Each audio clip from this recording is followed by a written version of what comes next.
shift patterns and work calendars. To make sure your absence calculations are as accurate as possible, you can record part-time or shift-based work patterns. To set up new work patterns, go to Administration and choose Calendars. Your existing patterns will be listed and can be edited here. At the top of the list, you can choose to create a new calendar. Give your calendar a name that will be easy to recognise in a drop-down list on the employee profiles.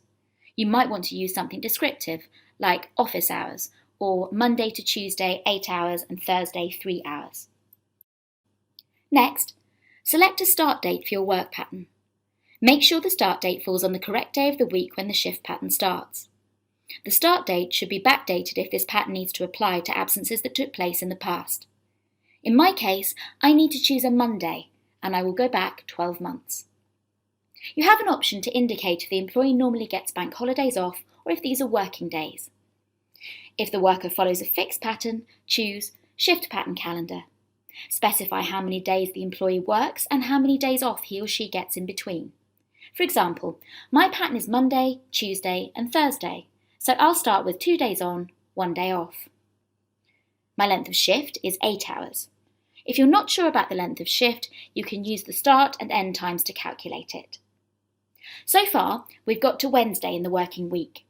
I now need to add the next working day, Thursday, so I'll add another pattern. This time I enter 1 day on, and then Friday to Sunday are days off, so I put 3 days off. Thursday shift was just 3 hours, so I'll enter 3 here. Once your pattern is complete, choose Create to save it.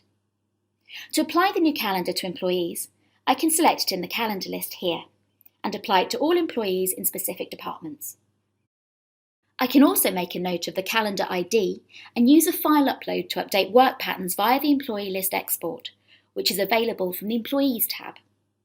Or I can select an individual employee whose details I want to update. Under Employee Roles, I have the option to edit their calendar.